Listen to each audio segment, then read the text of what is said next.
Salut tout le monde, bienvenue pour un nouvel épisode du pod. Cette semaine, ce fut une semaine spéciale pour moi et Arnaud. On a reçu un invité de grande marque. On a été vraiment choyés de recevoir avec nous Antoine Valois-Fortier. Ça a été vraiment un plaisir pour nous de le recevoir, de discuter avec lui. On a rencontré vraiment une belle et une bonne personne. Donc, vraiment, encore une fois, Antoine, on te remercie.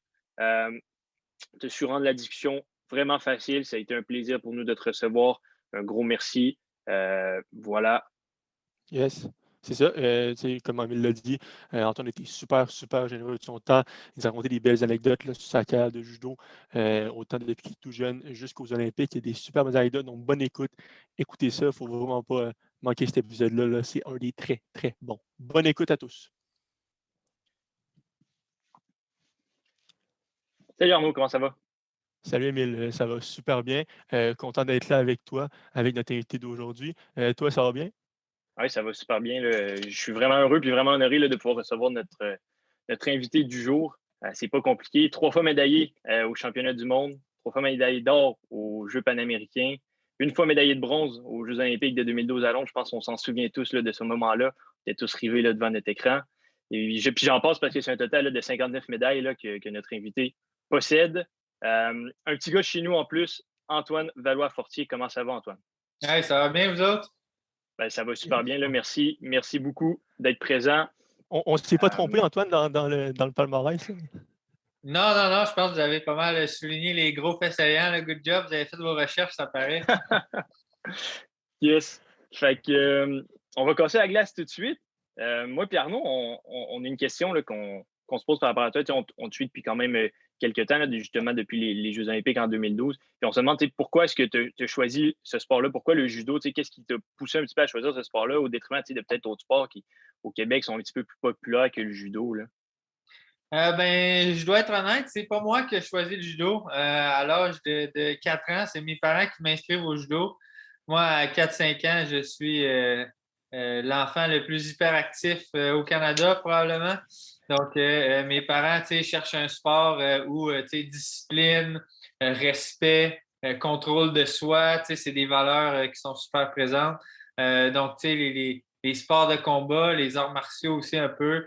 Il tombe sur le club de judo à côté de chez nous.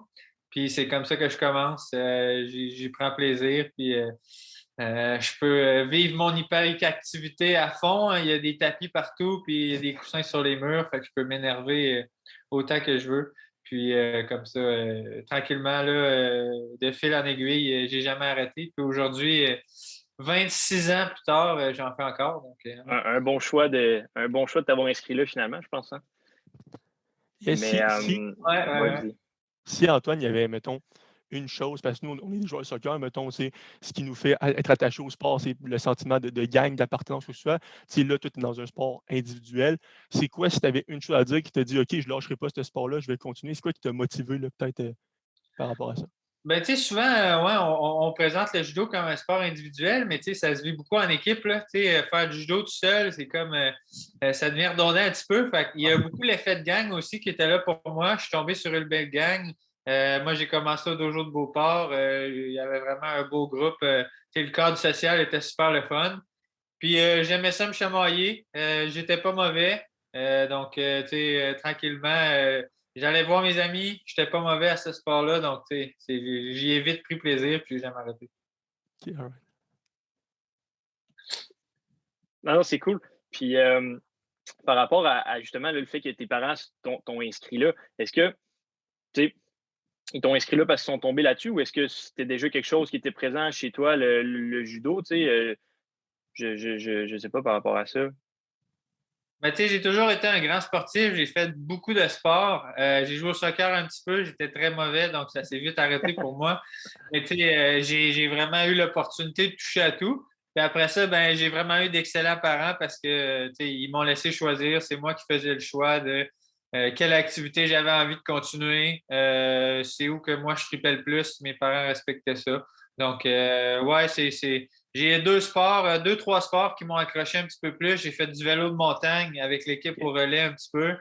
J'ai joué au basket une bonne partie de mon secondaire, puis le judo aussi. Fait que ça a comme été ces sports-là qui m'ont le plus accroché. Là, ouais. OK, cool. Puis par rapport, là, tu parles au secondaire, là, on sait que tu es allé à Cardinal-Leroy, qui est la même école secondaire que Arnaud et moi, on est allés. Ben, j'imagine que tu étais en judo à Cardinal-Leroy. Ouais, j'étais là. Excuse-moi, continue. Ah ben, c'est pas de stress, je voulais juste savoir, tu sais, comment ça s'est passé, toi, parce que, tu sais, nous, on est allés là, quelques années après toi, tu sais, nous, on a vécu ça d'une manière, je ne sais pas si ton parcours a été vécu un peu de la même manière que nous, tu sais, est-ce que ça a été bénéfique pour toi un peu, ce passage-là en sport-études? Hmm. Non, moi, c'est le sport-études, sans blague, là, sans exagération, a un petit peu changé ma vie pour vrai. Moi, j'ai fait mes 2 premières années de secondaire à une autre école. Puis après ça, j'ai décidé que je me concentrais à temps plein dans le judo. Donc, le sport-études était vraiment la meilleure option pour moi. Puis non seulement j'avais accès à plus d'entraînement d'une meilleure qualité, mais ça m'a aussi beaucoup poussé à l'école. Je n'étais pas un élève qui était particulièrement bon à l'école. Donc, d'aller au sport-études, si je voulais pratiquer mon sport, je devais performer à l'école ou au moins m'appliquer, tu sais, pour avoir des bons résultats.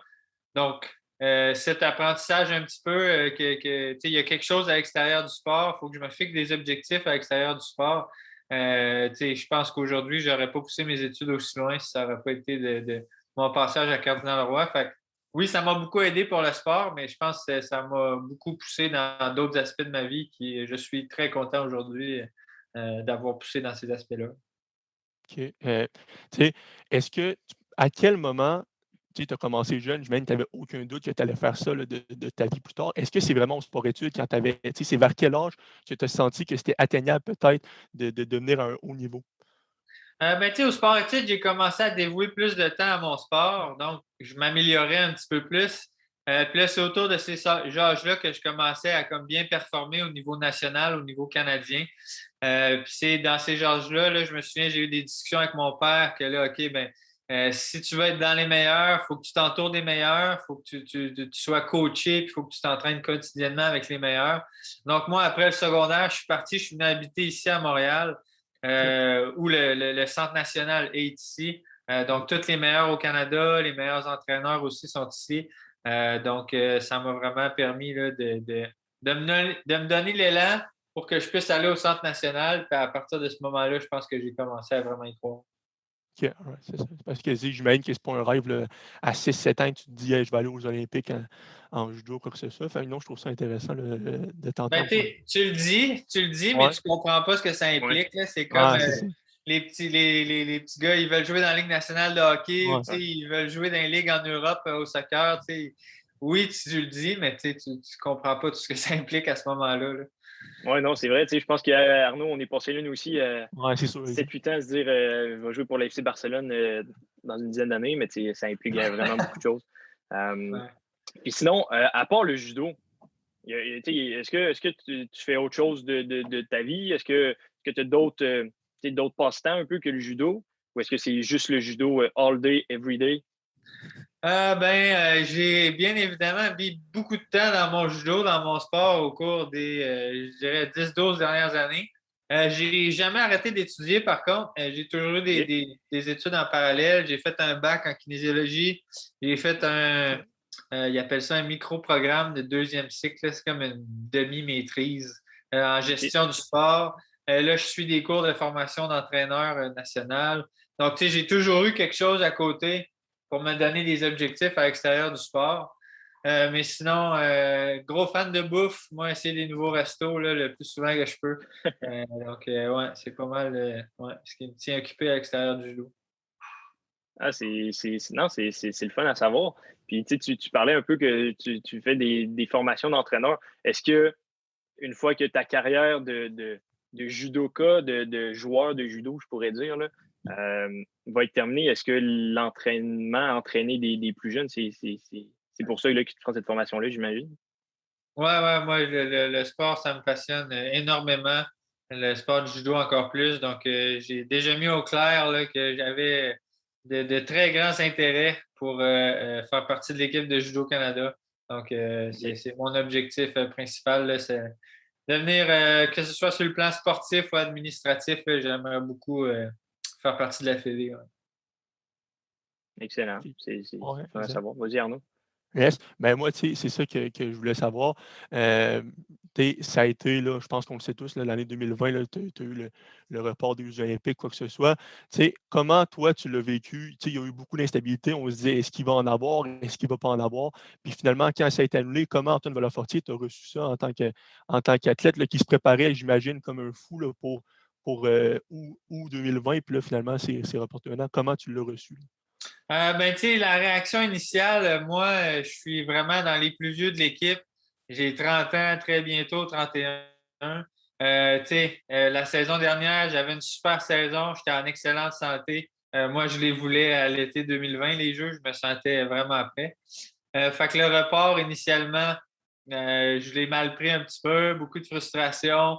Mais tu sais, avec le temps, on a commencé à comprendre que la pandémie, c'en était une vraie. Là. Il se Ouais. passait quelque chose de quand même assez important. Donc, tu prends un pas de recul puis tu comprends que c'est un mal nécessaire. Donc, il y a eu une petite période où, bon, ben, on accepte ce qui se passe, puis on tombe en mode solution, puis il faut mettre notre focus à la bonne place. Puis oui, en ce moment, c'est pas fair. Les restrictions sont pas pareilles dans tous les pays. Il y en a qui s'entraînent, il y en a qui compétitionnent. Oui, on a des restrictions, plus que des places, moins que d'autres.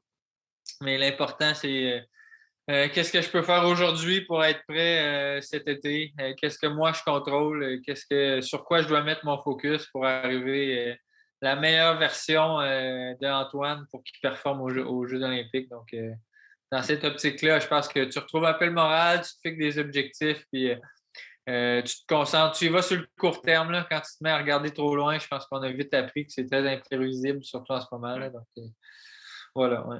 Est-ce que, mettons, tu le dis, les sports de combat là, ont été interdits là, au début, je ne sais pas comment c'est présentement, même que c'est interdit aussi. Est-ce que vous avez trouvé des façons de t'entraîner peut-être différentes, tu t'es réinventé? Comment tu as trouvé, tu as pallié à cette interdiction-là? Là? Ben, au tout début, tu sais, il y a eu une phase où j'ai essayé de m'équiper à la maison. Donc, je me OK. suis fait un genre de simili-gym au sous-sol, faire un peu de préparation physique. Puis là, quand on a commencé à comprendre que ça allait durer beaucoup plus longtemps que prévu, ben là, tu sais, avec la fédération, on a trouvé des opportunités. Les règlements ne sont pas les mêmes dans toutes les provinces du OK. Canada. Donc, OK. on a passé une bonne partie de l'été en Alberta où les sports de combat étaient permis. On a passé une grosse partie de l'été là, en fait. Puis ensuite, les restrictions, on a eu le droit de s'entraîner en bulle de 4 là, à Montréal. Puis lorsque ça a refermé, ben nous, on a eu une autorisation spéciale pour les athlètes là, qui étaient en préparation. Donc, Ouais, on c'est ça. s'entraîne toujours à petite Ouais. échelle. On est capable de faire du judo, mais reste que il y a beaucoup plus de restrictions qu'à l'habitude, là, mais on est quand même capable de trouver quelques solutions pour aller chercher un peu d'entraînement dans tout ça. OK, super. Ouais, excellent. Je pense que c'est ça, cette pandémie-là nous fait réaliser que des fois, les choses qu'on prend pour acquis un petit peu le sont pas du tout. Puis que... Ouais. Mais c'est le fun, tu sais, ça nous fait prendre des solutions, ça nous fait revisiter un peu nos manières d'entraînement. Puis je pense que c'est ça pour tous les athlètes, mais davantage pour vous là, qui sont en préparation pour les Jeux olympiques. Là, je pense que c'est vraiment une grosse étape, là, un gros passage, mais je pense que Ouais. c'est super là, que vous puissiez continuer à vous entraîner comme ça. Tu sais, comme tu le dis, on a trouvé des solutions, mais on est toujours un petit peu jaloux des sports professionnels là, qui, eux, ont accès à des Mm. budgets incroyables pour se créer des bulles. Tu sais, Ouais, je suis beaucoup la NBA, là, tu sais, Ouais. OK. nous aussi, on aurait aimé ça, louer Walt Disney au complet pendant 4 mois, tu sais, pour créer une bulle d'entraînement, mais tu sais, c'est C'est là pas que possible. sport Hein. amateur et sport Ouais, ouais. professionnel, il y a des petits clashs, là, donc Mm. ouais. Non, c'est ça, c'est clair. Tu pointes le doigt parfaitement, là, je pense que tu as raison. Euh, Si on passe un petit peu là, dans le sujet des Jeux olympiques, quelque chose qui nous intéresse beaucoup, Arnaud et moi aussi, c'est sûr que nous, on est des amateurs de tous les sports. Quand c'est les Jeux olympiques, que ce soit les Jeux olympiques d'été ou d'hiver, on est devant notre téléviseur, puis écoute, on regarde ça aller, on suit nos athlètes canadiens, nos athlètes québécois. Mais quelque chose qui nous a toujours intéressé, c'est savoir comment ça se passe dans le village olympique. Tu sais, comment ça se passe pour toi? Est-ce que vous avez des entraînements? Je ne sais pas, est-ce que vous avez du temps pour vous pour aller visiter la ville, pour aller voir d'autres sports Mm. que le judo? Je sais pas si tu peux nous en parler un petit peu. Ouais, ouais, définitivement, là, d'être dans le village, c'est toute une expérience. Tu sais, première affaire, moi, que j'ai remarqué dans le village, c'est que c'est comme j'ai juste l'expression en anglais, là, mais c'est un freak show, là, le village. Là, c'est 10 000 athlètes de 6 pieds 6 qui sont les meilleurs dans leur sport. C'est vraiment impressionnant de voir ces gens-là. Puis oui, on est dans un village. Chaque pays a son propre building. Donc, tu viens vraiment créer des liens avec les membres de l'équipe Canada, par exemple. Puis nous, on est chanceux le judo parce qu'on compétitionne toujours la première semaine. Donc, la deuxième semaine des Jeux, on peut aller voir des sports. Donc, j'essaie toujours d'en profiter pour aller encourager du monde ou aller voir d'autres sports. Il y a des sports, là, moi, un grand fan de basket, j'ai été voir des games de basket. Je n'ai pas été capable d'aller voir l'équipe américaine. Là. Il y a des billets qui sont plus durs à obtenir que d'autres. Mais d'être au stade d'athlétisme aussi, c'est vraiment hot. Donc, ouais, on a la chance de visiter la ville puis d'aller voir les autres athlètes un petit peu. Puis, je connais pas d'athlètes qui n'ont pas essayé de vivre les Jeux là, d'une perspective d'un autre sport. Donc, c'est toujours super intéressant de voir d'être dans les estrades à d'autres sports, ce qu'on ne fait jamais sinon. C'est ça, tu parlais là, que c'était toujours les meilleurs de chaque sport. Quand tu es arrivé, tu avais quel âge en 2012 à Londres? Tu avais 21? Moi, j'avais 22 à Londres. Ouais. OK, 22 ans. Est-ce que c'est quoi, mettons, la personne que tu as vue qui t'a le plus marqué? Tu t'es dit, hey, c'est lui, tu es rentré dans le village, tu t'es dit, hey, regarde-le. Puis, y a-tu quelqu'un qui t'a vraiment marqué? Là, puis, ouais. Ah, ben, tu sais, souvent, les méga vedettes, là, tu sais, genre, Ouais. si les sœurs Williams arrivent au village olympique, ou si, genre, Djokovic, ou si, tu sais, Phelps, LeBron James y arrive OK. là, dans le village, tu sais. Souvent, ils passent pas beaucoup de temps là parce qu'ils sont trop big, là, tu sais. Yeah. Ils se promènent avec des gardes de sécurité, il y a du monde autour. Tu sais, moi, même si je suis un athlète olympique de 22 ans, je veux une photo avec LeBron James. Ouais. S'il est à côté de moi à la cafétéria et qu'il se sert son riz, mais il y a des bonnes chances que je le dérange. Donc, c'est peut-être des petites affaires comme ça. Souvent, les méga vedettes sont pas super longtemps dans le village. Ils finissent par être dans un hôtel parce qu'ils sont. Sont trop en demande, sont trop dérangés s'ils sont dans le village. Mais ouais, tu sais, moi, un gros fan de basket, là, de voir passer l'équipe américaine de basket, j'ai quand même trouvé ça cool. Tu sais, tous les joueurs de tennis, là, les gros noms sont souvent là, les Federer, les Nadal. Tu sais, Usain Bolt là, qui se promène dans le village, c'était quand même, là, 2012, il était vraiment à son pic, là, donc c'est vraiment quelque chose de le voir. Non, c'est tout le. Ça a probablement été une de mes premières réactions. Là. J'étais comme un peu starstruck, là. J'étais comme un peu sous le choc. Je regardais partout, puis je comprenais rien, là, mes premiers instants dans le village. Mais une fois que ça est passé, tu comprends que tu es là, puis tu as une compétition aussi. Fait que la préparation rembarque assez vite, mais ouais, c'est vraiment cool de vivre ça avec d'autres athlètes. Là, ouais. Yeah, c'est ça. Mais moi, j'ai peut-être une autre question par rapport à ça. C'est quoi, mettons, la différence? Est-ce qu'il y a une différence dans ta préparation entre une année normale, entre parenthèses, ou une année olympique? Est-ce que tu fais les choses différemment? À quoi ça ressemble? Y a-t-il des différences ou c'est pas mal pareil, sauf quand ça change au mois d'août? Ben, tu sais, c'est sûr que ça dépend un petit peu de où est. Tu sais, parce qu'il ne faut pas oublier les Jeux olympiques, il faut se sélectionner pour être là. Donc, c'est vrai. ton processus de sélection, si tu es en mesure, exemple, moi, tu sais, j'ai 2 expériences aux Jeux. À Londres, tu sais, j'ai assuré ma place aux Jeux olympiques, genre début juin, puis la compétition était en juillet, là, fin juillet. Donc, tu sais, c'est sûr que jusqu'à temps que ma place est faite, je ne peux pas vraiment me préparer pour les Jeux parce que je n'ai pas encore ma place. Donc, là, je me suis battu pour mon spot aux Jeux olympiques jusqu'à 2 mois des Jeux. Après ça, tu fais un bon bloc d'entraînement. Tu t'assures que tu es en santé. Tu arrives le jour J bien reposé, prêt à performer. Puis ça part. Mais tu sais, Rio, je t'ai assuré de ma qualification genre 6 mois et demi avant les Jeux. Donc, tu sais, on n'était même pas en 2016, puis je savais déjà que j'allais aller aux Jeux. Donc, ouais, là, tu te permets de te donner plus de temps pour récupérer. Tu gères le calendrier un peu à l'envers à partir des Jeux. Donc, c'est plus une gestion d'horaire, gérer les voyages, les camps d'entraînement. Mais si tu as le luxe de pouvoir le faire, oui, tu gères ça différemment, tu gères tes énergies versus toujours courir après ta place pour les Jeux. Donc, ouais, je pense que ça dépend beaucoup en judo, en tout cas, ça dépend beaucoup, t'en es où avec ta sélection. OK, super. Ouais, surtout que c'est beaucoup de temps d'entraînement pour, comme tu dis tantôt, une semaine de compétition au final. Parce que vous, au judo, c'est ça, ça dure une semaine, puis c'est terminé. Là. Nous, c'est une journée. C'est une journée. Tu sais, il y a 7 OK. catégories de poids, mais OK, tu ouais. sais, tout se passe la même journée. Fait que c'est spécial, là, les jeux. Là, tu sais, c'est Ouais, une ouais. journée aux 4 ans. Là. Non, C'est c'est ça. vraiment. Ouais. C'est fou, hein? Si C'est tu te fou. lèves ce Ouais, matin-là, ouais. puis ça file pas, là, genre, Ouais. faut que tu sois capable de te dire, hey, on s'en fout que ça file pas, là, c'est aujourd'hui, Ouais. puis c'est aujourd'hui que ça se passe. Fait Non, que c'est ça. c'est ce qui fait la beauté de l'événement, mais ce qui fait que parfois c'est cruel. Là, ouais. Y a-tu un petit stress qui s'installe? Tu sais, peut-être probablement en 2012 où c'était ta première participation, il devait avoir un petit stress là, qui était là. Tu sais, comme tu dis, c'est une seule journée. Il faut que je performe aujourd'hui. Tu sais, c'est pas demain que je dois performer. Si je me rate, si je rate un coup, tu sais, ça peut être fatal. Est-ce qu'il doit y avoir ce petit stress-là là, qui s'installe, j'imagine? Ben, tu sais, ce que j'ai bien fait à Londres, moi, j'étais dans les moins favoris. Fait que j'étais le underdog, j'étais un nobody. Tu sais, personne ne Ah, s'attendait à ce que j'aille loin.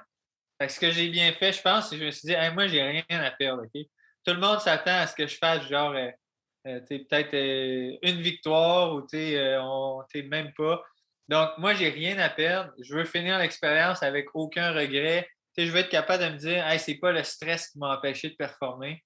Fait que, OK, j'y vais, all out, je me bats le plus fort que je peux. Puis ce stress-là, tu sais, il est venu générer comme. J'étais comme excité, là. J'étais comme, OK, on y va, là, let's go, ça me tente. Là. Tandis que, tu sais, ce qui était peut-être différent à Rio, c'est que là, j'étais numéro 2, j'étais deuxième favori pour gagner.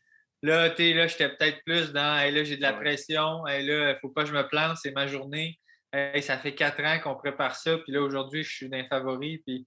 Donc, tu sais, là, je suis peut-être embarqué à mettre mon focus sur des affaires Ouais. que je ne contrôle Ouais. pas, ce que les autres allaient penser, la pression, faudrait pas que je perde versus comment je vais faire pour gagner. Donc, toutes des petites affaires qui Ouais. sont super importantes en bout de ligne.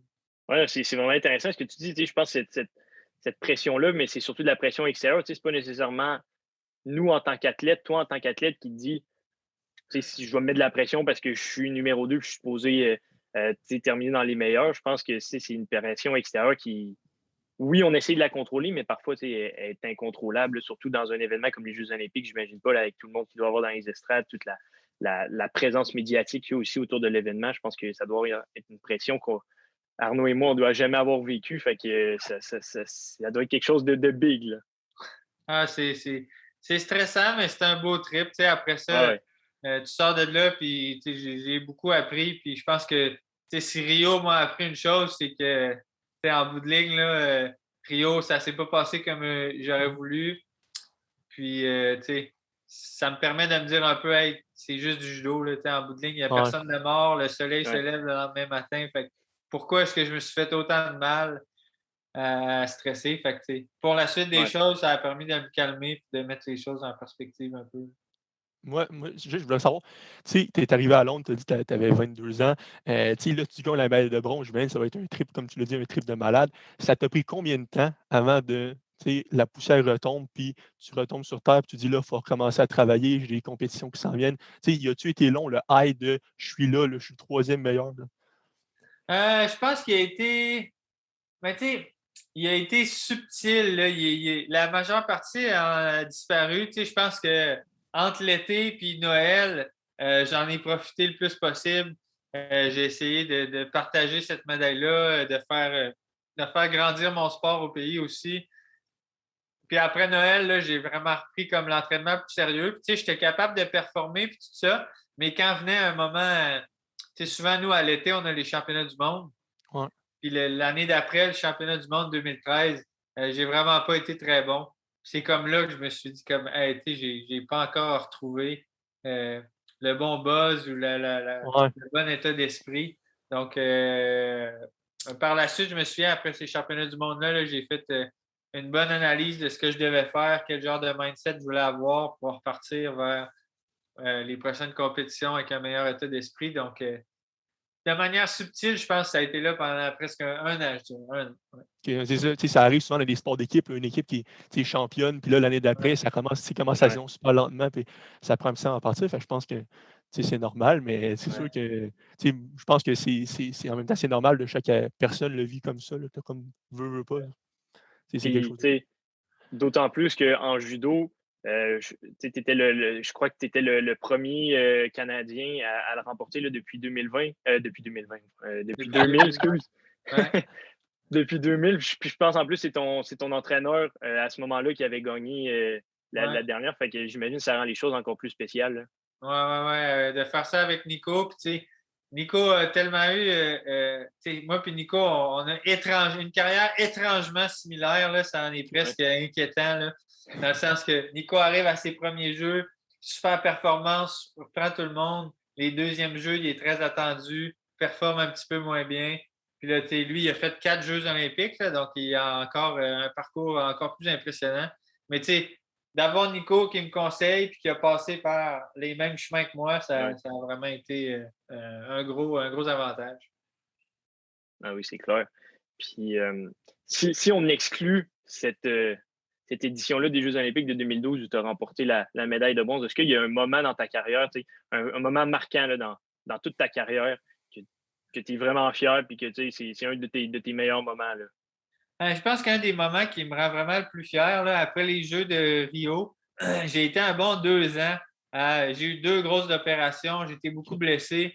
Je me suis fait opérer à la hanche puis au dos. Ça a été 2 ans où j'ai pas eu des super résultats. 2 ans où j'avais de la misère à être en santé. Puis là, je voyais que du monde là, était comme ouais, Antoine, là, il a 28 ans, il s'est fait opérer au dos. Ça sent la fin. Je voyais que les gens commençaient à y croire un petit peu moins. Puis là, en 2019, je suis comme redevenu en santé. Puis j'ai été chercher une médaille de bronze au championnat du monde.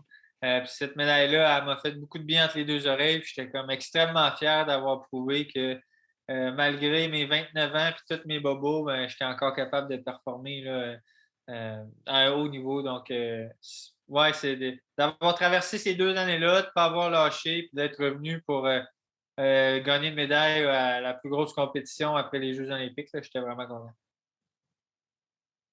All right.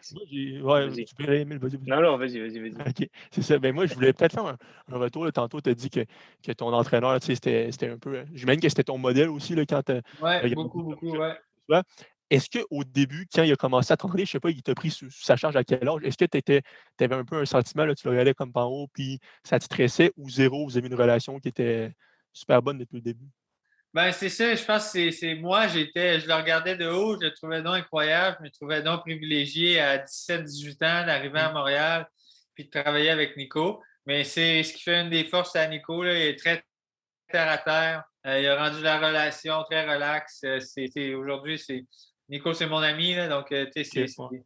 c'est devenu c'est Nico là, qui est très qui est bon à créer cette dynamique-là avec ses athlètes là, où la connexion est super relaxe, on est super proche.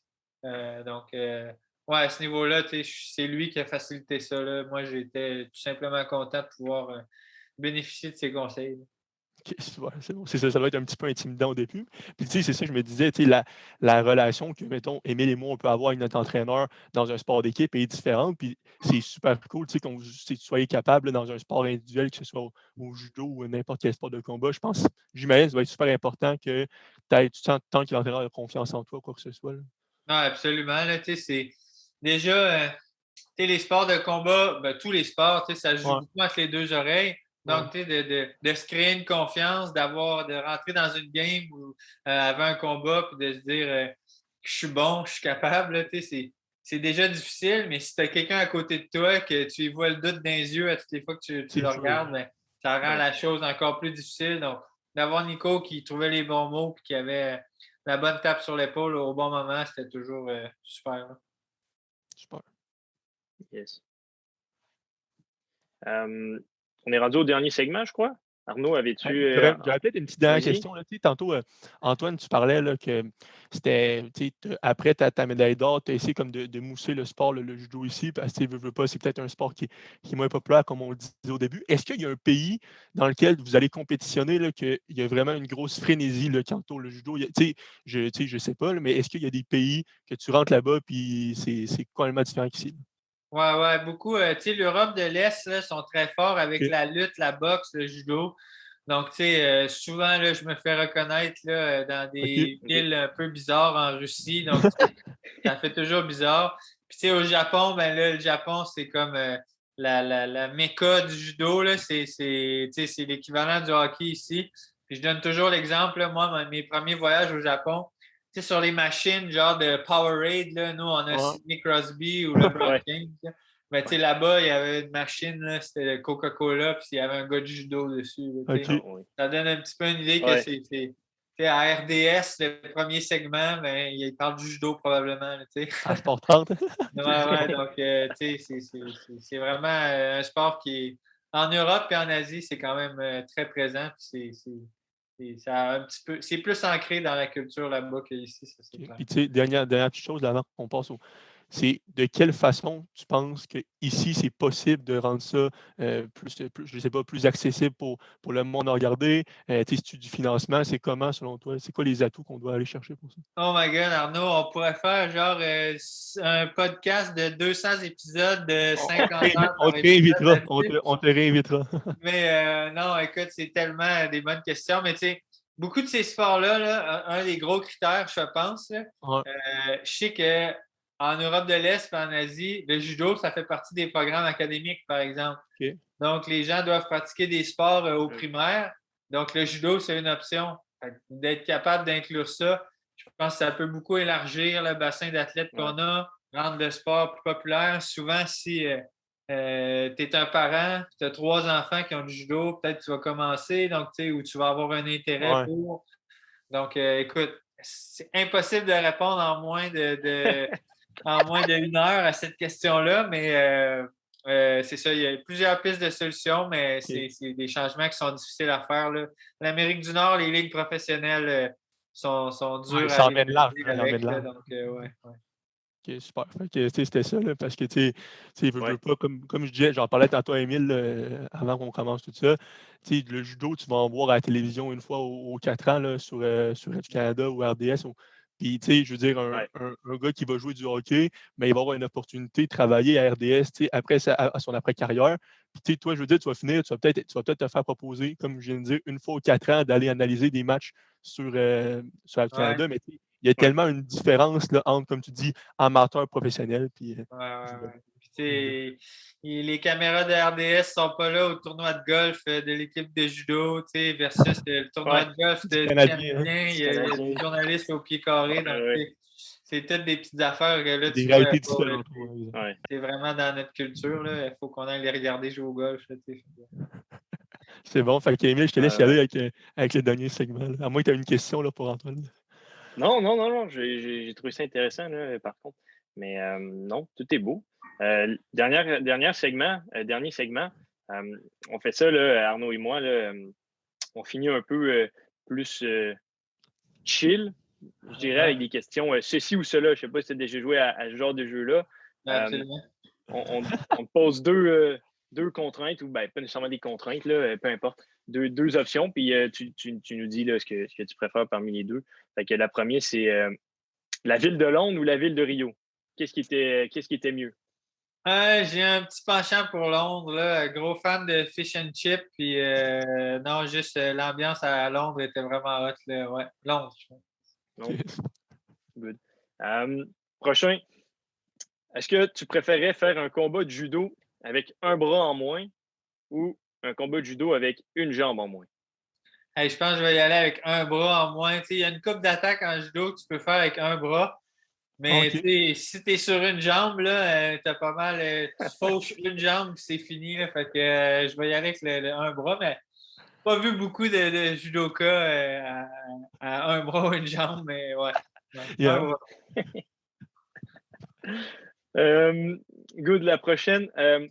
Est-ce que, admettons, on se met en contexte, tu es à une finale olympique, Est-ce que pour toi, tu préfères affronter Teddy Riner ou affronter David Douillet là, au sommet de son art? Eh mon Dieu! Tu sais, c'est deux des plus grands judokas de l'histoire. Deux gars beaucoup plus lourds que moi. Ah, c'est vrai. Deux gars qui font genre 150 kilos. Là, donc, écoute, je vais dire David Douillet parce que je n'ai pas connu David. Je suis persuadé que les gens qui connaissent David Douillet me diraient que je regretterais mon choix.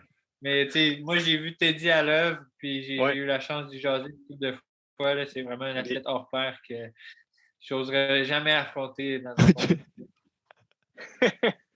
Oui, je pense que nous non plus, on n'oserait pas nécessairement les affronter. Hein. Je pense pas. Non, ben c'est tout. Là. C'est ça qui conclut ce segment-là. Là. C'est juste rapide là, pour ça. Arnaud, est-ce qu'il y avait autre chose là, que tu voulais partager? Non, pas du tout. Mais moi, juste dire que j'affronterai pas Antoine non plus là, dans un combat de judo. Là. Pas Teddy Riner, mais Antoine non plus. Il faut essayer, les gars, je suis gentil, vous allez voir. Faut essayer. Ben, on sédulera ça là, quand on pourra. Quand je descends à Québec, je suis au courant. C'est bon. Merci. Moi, je voulais tout simplement te remercier de ton temps. Là, on trouve ça super d'avoir pu te recevoir ici. Puis, ça a super bien été. Tu nous as raconté des belles choses. Je suis sûr que les gens vont être contents. Fait que moi, c'est la seule chose que j'ai à dire. C'est un gros merci. Émile, je te laisse le mot de la fin. Qu'est-ce qu'on peut souhaiter à Antoine là, pour les Jeux olympiques, pour l'année qui s'en vient? Une belle médaille, puis de finir mon expérience avec le sourire, là, juste le feeling d'avoir fait tout ce que j'avais à faire, puis que la satisfaction. Finir satisfait, c'est cool. Yes. On te le souhaite. On te souhaite tout ça. On va te suivre, on va te supporter derrière nos écrans, puis la meilleure des chances à toi, Antoine. Là, merci beaucoup d'être venu, là, d'avoir pris ton temps pour nous. C'est vraiment apprécié. Merci beaucoup, les gars. Vous êtes vraiment bons. J'ai vraiment aimé ça. C'est très cool. Là. Je fais des entrevues avec des équipes qui ont plus d'années d'expérience, plus de budget que vous autres, là, mais vous êtes vraiment très bons. Vous avez fait vos recherches et tout. C'était hot, sérieux. Yes. Merci. Salut. Ciao.